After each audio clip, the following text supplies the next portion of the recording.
Assalamualaikum warahmatullahi wabarakatuh.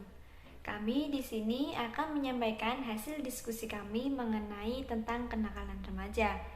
Video kali ini kami buat untuk memenuhi tugas mata kuliah dari Patologi Sosial Muslim yang diampu oleh Ibu Mairina Ika Prasetyo Budi.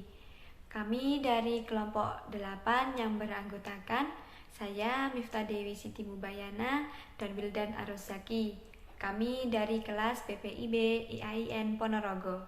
Simak videonya. Rumusan masalah yang akan kami bahas yaitu 1.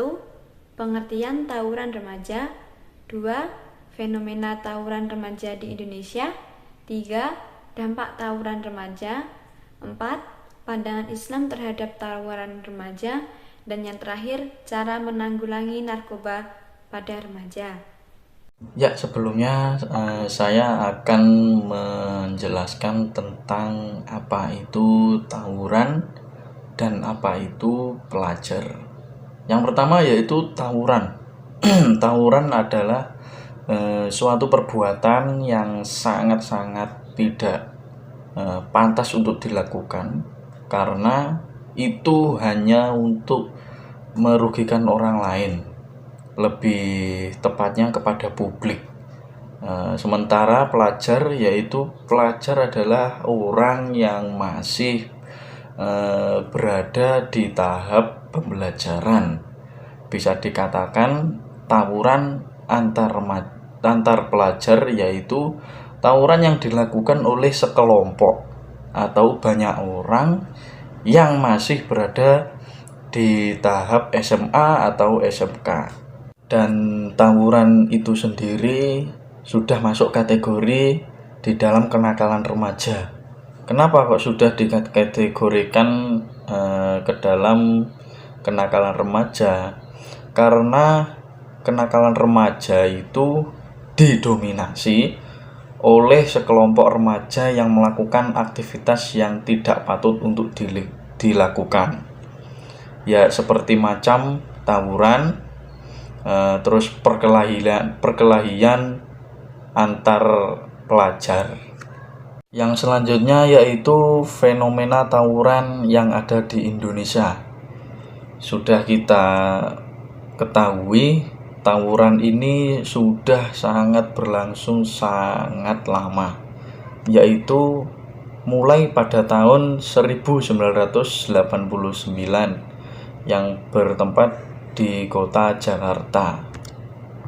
Dan pada saat itu warga di Jakarta terutama itu merasa dirinya itu resah atau tidak tenang, dan dirasa itu kota Jakarta pada saat itu sudah tidak aman lagi untuk dia atau masyarakat yang tidak ada hubungannya dengan tawuran remaja ini. Ada salah satu dosen yang menanggapi maraknya terjadinya tawuran antar remaja ini, yaitu Bapak Bagong Suyanto dari Universitas Airlangga atau UNER.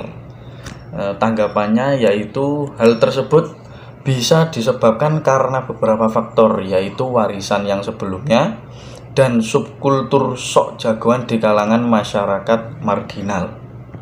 Dan tambahnya, tawuran ini sudah menjadi budaya di Indonesia yang membuat ruang publik itu menjadi terganggu dan memakan sangat banyak korban jiwa. Dan Bapak Bagong Suyanto mengatakan bahwa untuk mengatasi hal seperti ini itu salah satunya adalah mencari akar penyebab adanya perbedaan antar kelompok yang menyebabkan timbulnya konflik. Yang ketiga, dampak tawuran pelajar.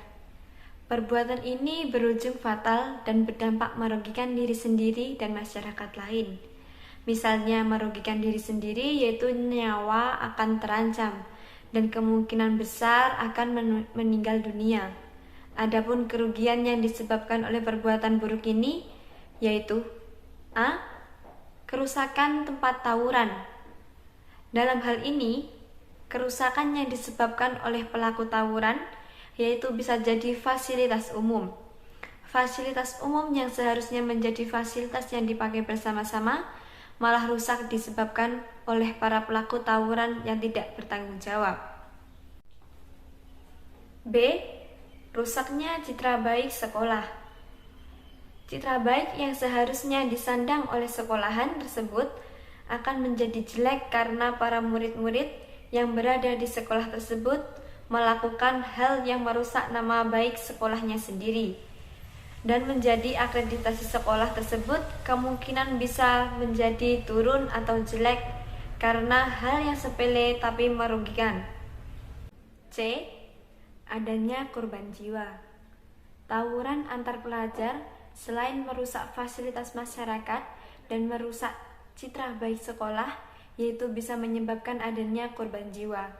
Karena pada zaman sekarang, tawuran antar remaja mayoritas menggunakan senjata tajam seperti celurit, pisau, dan lainnya yang bisa melukai diri sendiri dan orang lain. Yang D. Dampak psikis. Contohnya, keresahan masyarakat, traumatis, timbulnya stres, dan frustasi. Keresahan masyarakat yaitu masyarakat akan menilai remaja pada zaman sekarang lebih mementingkan pola berpikir yang buruk daripada yang baik, yaitu seperti belajar kelompok atau mengerjakan tugas dari sekolah. Sedangkan traumatis yaitu mayoritas masyarakat memiliki trauma tersendiri apabila tawuran antar remaja itu terjadi, karena masyarakat sudah tidak percaya lagi pada anak zaman sekarang yang sukanya melakukan tawuran di jalan. Yang keempat, pandangan Islam terhadap tawuran remaja. Jadi bagaimana sih mengenai hukumnya Islam memandang tawuran remaja itu? Jadi seperti ini. Perbuatan tawuran itu sangat merugikan diri sendiri bahkan orang lain. Merugikannya yaitu bisa menyebabkan kematian gara-gara perbuatan tawuran. Biasanya tawuran disebabkan oleh gesekan atau masalah sepele yang menjadi berujung tawuran.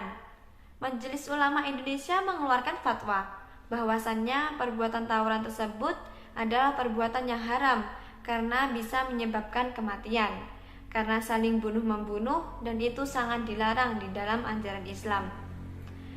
Di Islam pun kita diajarkan untuk saling melindungi, saling menyayangi, dan memberi kasih sayang.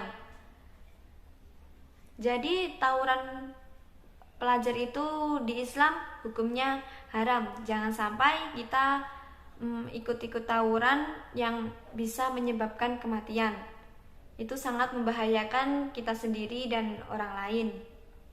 Yang selanjutnya yaitu cara menanggulangi bahaya narkoba terhadap pelajar terutama ya.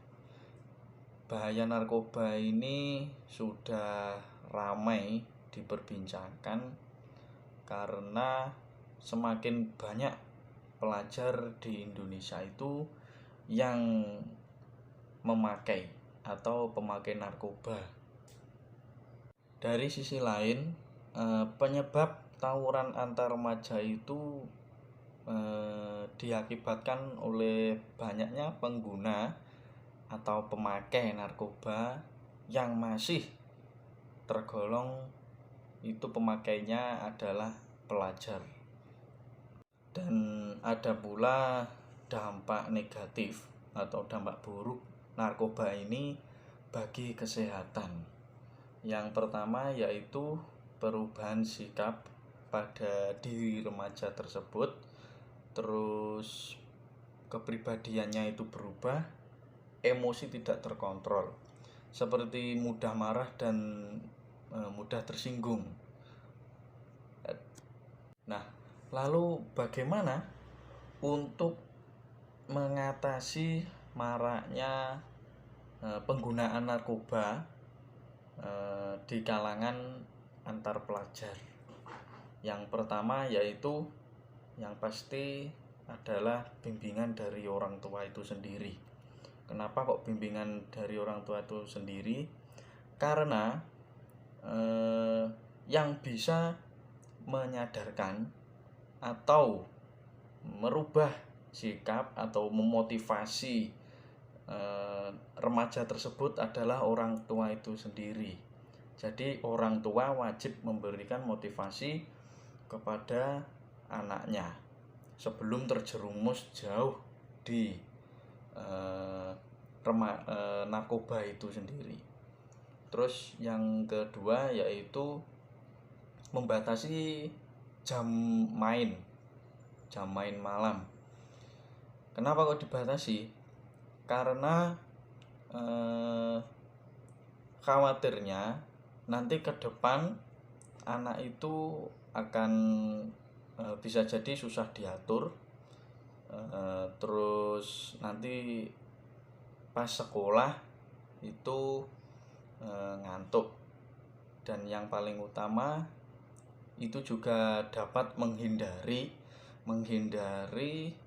pergaulan yang jelek, atau bisa jadi dikatakan jangan sampai terjerumus ke hal-hal yang tidak baik. Karena jam yang sudah menunjukkan jam 12 malam itu didominasi oleh perbuatan-perbuatan yang sangat-sangat tidak terpuji atau tidak baik. Ya salah satunya pesta narkoba atau pesta miras itu sendiri. Dan yang terakhir yaitu orang tua wajib memberikan perhatian lebih kepada anaknya.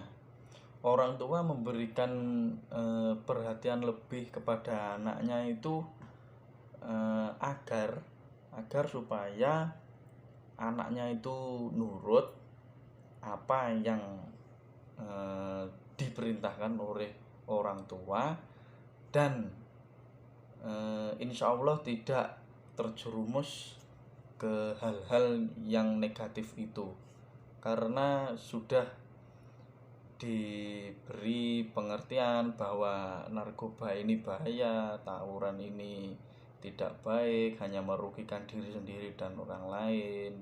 Yaitu salah satu contoh mengapa anak itu harus diberikan pengertian oleh orang tua.